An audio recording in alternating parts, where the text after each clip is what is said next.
안녕하세요. 톡트류 블록체인 뽀개기 김주리입니다. 그리고 제 옆에는요, 가상화폐와 블록체인에 대해서 우리들의 궁금한 모든 것을 함께 해결해 주실 페이앤페이 류도현 대표님 함께하고 계십니다. 안녕하세요. 네, 안녕하세요. 네, 지난 시간에 가상화폐가 무엇인지 좀 친절하게 설명을 해주셨는데요. 이번 시간부터는 그 가상화폐를 진짜로 사용하는 방법에 대해서 좀 이야기를 해보려고 해요. 네. 근데 누차 지금 이야기를 하셨던 것처럼 실제로 가상화폐가 지금 사용할 수 있는 단계는 아니라고 하셨어요. 그러면 가상화폐가 진짜 돈이라고 볼 수 있는 걸까요? 실제 사용할 수가 아예 없는 건 아닌데 제가 구체적으로 표현하면 친숙하지 않다. 우리가 지금 알고 있는 결제 방식하고는 조금 아주 불편하다는 게 사실 정확하게 표현될 수 있을 것 같고요. 돈이다 아니다라고 규정하기에는 뭐 여러 가지 해석이 있겠지만 저는 돈으로 봐도 무방하다고 항상 이야기를 하고 있고요. 돈보다는 조금 더 금이나 좀 귀금속 쪽에 오히려 좀 더 가까운 것 같아요. 정확하게는. 지금 그래서, 현재 상황에서는? 네, 현재 상황에서는요. 네. 그래서 실제 가상화폐로 돈이다 그러면 물론 화폐가 갖고 있는 몇 가지 기능을 갖고 있기 때문에 가상화폐라고 표현하는 거예요. 예를 들면은 10,000원짜리를 내면 반으로 쪼개주잖아요. 그쵸. 만약 5,000원. 5,000원 거슬러 준다든지. 근데 금은 갖고 가면 쪼갤 수가 없잖아요. 그쵸. 네, 그런 것처럼 가상화폐는 만약에 내가 100만 원어치를 물건을 결제를 했는데 실제 내 가상화폐 가치가 200만 원이면 반으로 쪼개줄 수 있어요. 간단하게. 이게 소수점이야 비트코인은 뭐 한 8자리까지 나가기 때문에 그런 여러 가지 의미 때문에 화폐라는 그 개념이 초기에 들어간 거는 맞아요. 그 실제로 화폐로 사용하기 위해서 지금 많은 부분에서 있어서 어떤 업데이트나 뭐 제휴 업무나 이런 게 활발하게 다들 진행이 되고 있지만 현재 특히 이제 이 영상을 보고 계실 대한민국에서는 아직까지 사용하기에는 실제 그러니까 가상화폐만 가지고 내가 물건을 산다든지 하기가 조금 불편하다는 거죠. 그러나 거래소라든지 이런 단계를 한 단계 거치면 굉장히 편리하죠.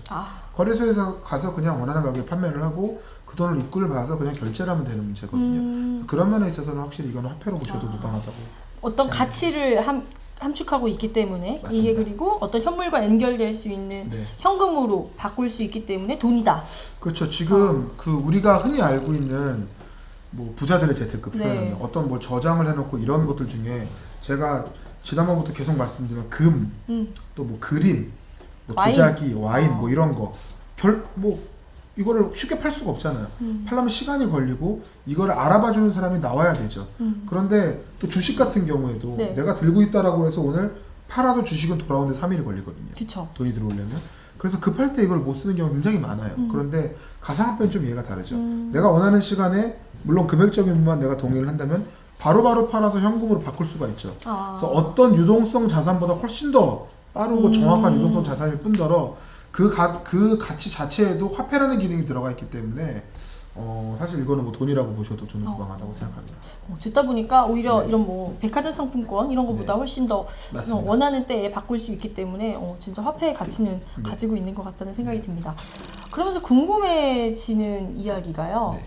그러면 가상화폐가 다 되면 우리 이제 슈퍼에 가면 지금은 껌 이렇게 써 있으면 네. 1,000원 이렇게 써 있잖아요. 네네. 그럼 앞으로 몇 비트코인, 몇 이더리움 뭐 이런 식으로 표기가 될까요? 이 어떻게 거래가 되는 걸까요? 아니, 저는 그래서 오프라인 쪽으로 저희가 돌려서 표현을 하긴 했지만 지난번에 오프라인 쪽으로 제휴하는 것에 굉장히 부정적이고 개인적으로는. 그리고 특히 이제 가상화폐 하시는 분들이 아마 이런 말씀 많이 좀 들어보셨을 거예요. 앞으로 은행이 없어지고 원화도 없어지고 달러도 없어지고 가상화폐만 가지고 결제하는 시대가 올 겁니다. 저는 전혀 노라고 생각해요. 왜냐? 첫 번째는 원화나 달러가 있어야 내가 얼마를 벌었는지 알아요. 내가 원화를 벌었는지 알고요. 그렇게 세상이 바뀌었을 경우에 만약에 그분들이 말하는 것처럼 가상화폐로 세상이 다 바뀌었을 경우에 굉장히 많은 사회적 혼란이 있을 수가 있죠. 대표적으로 보셨는지 모르겠는데 인타임이라는 영화가 있어요. 그 시간을 가지고 뭐 사람들이 결제를 하고 살아가요. 뭐 여기 뭐 시계가 있고. 근데 거기에 그 어머니가 어떻게 죽게 되냐면 그 주인공의 어머니가 일을 하고 돌아와요. 일을 하러 가기 전에 아들한테 용돈식으로 시간을 좀 넘겨줘요. 일을 하고 돈을 받죠. 근데 네. 이것도 그 영화에서 시간으로? 보면 갈수록 줄어요. 조금씩 덜 줘요. 자, 그리고 시계를 가지고 가는데 버스를 타야 되는데 집에까지 제가 다니는 생각이 나지만 예를 들면 이런 겁니다. 집에까지 걸어가려면 한 3시간이 걸려요. 버스를 타면 30분 만에 갈 수 있어요. 내가 가진 시간은 1시간 반이에요. 그 버스 요금이 어제까지는 예를 들면 1시간이었단 말이에요. 그럼 내가 지금 여기서 1시간을 결제를 하고 버스를 타고 갔으면 되는데 문제는 버스를 타니까 버스 기사가 이렇게 이야기를 해요. 오늘부터 2시간으로 올랐다고. 어. 살 수가 없는 거예요. 그래서 주위 사람 둘러보면서 막 도와달라고 하거든요. 영화에서. 근데 아무도 외면을 하죠. 그러니까 이 엄마가 어떻게 하냐면 빨리 내려주고 그때부터 뛰기 시작해요. 집을 향해서. 빨리 자기 아들을 만나야 되는 거예요. 아들은 정해진 시간에 나와서 자기를 기다릴 텐데 엄마가 그 버스를 못 탄 걸 알면 시간이 부족하다는 걸 깨닫고 뛰어와서 시간을 넘겨줘야 되니까 마지막에 죽어요. 결국은 만나기 직전에 시간이 떨어져서 죽는데, 물론 좀 비약적인 표현이긴 하지만 비트코인으로 만약에 뭐 아까 말씀하신 식당 이런 데서 한다라고 하면 가치의 기준이 비트코인이잖아요.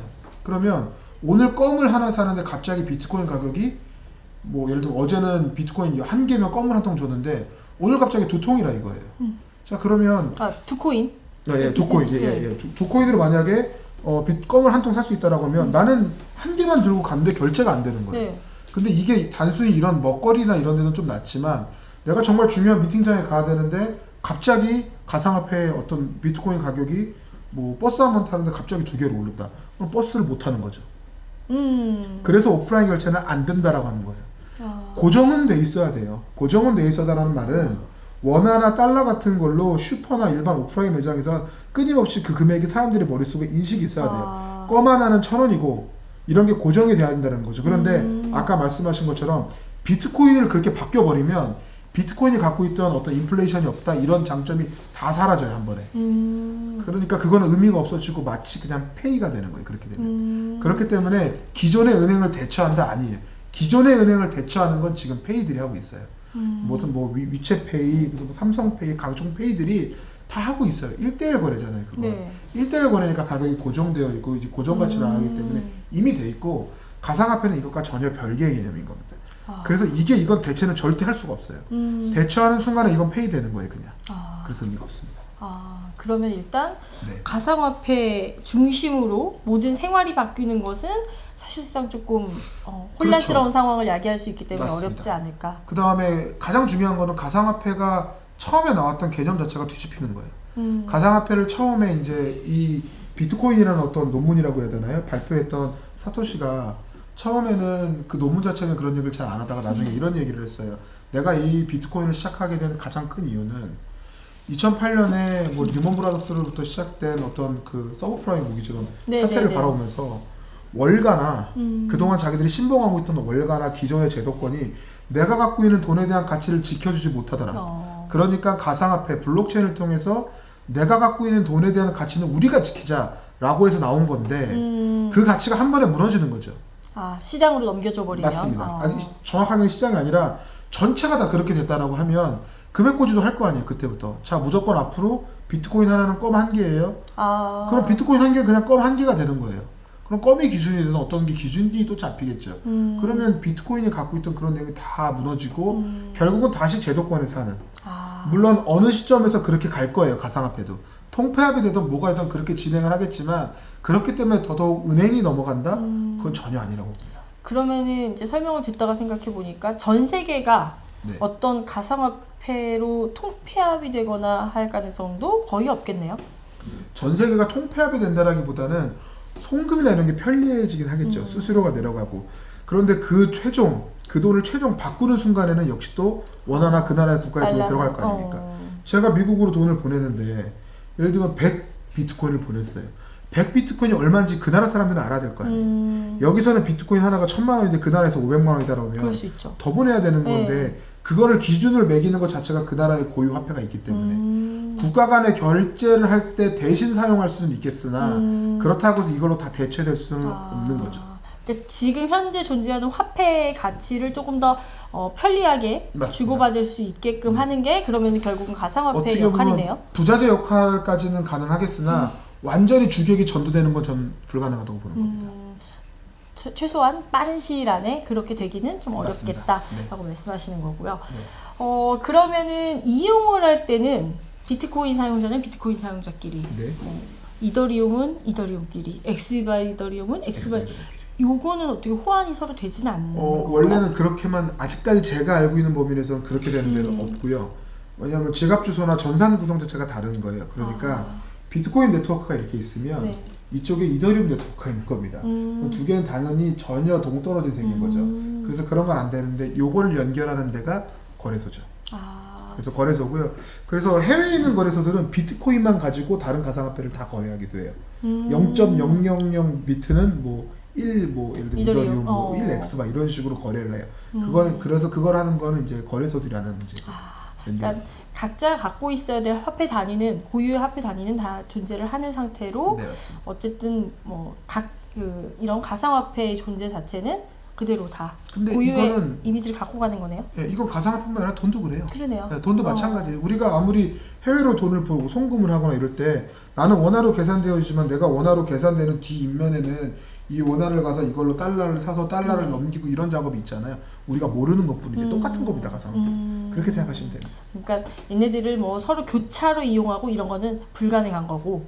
예. 그렇죠. 그 전산이 그렇죠. 호환되는 거는 불가능하지만 이거를 거래소나 아니면 중간에 저희 회사가 만든 어떤 프로그램이나 이런 걸 통해서 뭐 예를 들어 중간에 어떤 그런 절차를 거쳐서 이거를 팔고 어떤 사람이 이거를 사가서 다시 이더리움을 줘서 이렇게 넘기는 방식 이런 식은 가능한 거죠. 예를 들면 이더리움 주 사용자고 비트코인 사용자면 네. 제가 비트코인을 팔아서 돈을 드려야 되면 비트코인 팔아서 돈을 만든 다음에 이 돈으로 이더리움을 사서 이더리움 보내드려야 돼요. 그렇죠. 그런 식으로 거래가 가능하겠네요. 예, 그런 식의 거래가 되고요. 저희 회사가 추구하는 건 이 중간 과정을 둘은 몰라도 된다는 거죠. 그런 거를 추구하고 있는 겁니다. 이제. 알겠습니다. 지금 쭉 이야기를 들어봤어요. 가상화폐 그럼 이제 해결해야 될 남겨진 과제를 말씀해 주신다면? 가상화폐가 해결해야 될 과제는 결국은 사용처 확대죠. 아무리 좋은 돈도 사용처가 확보가 되지 않으면 한계가 있습니다.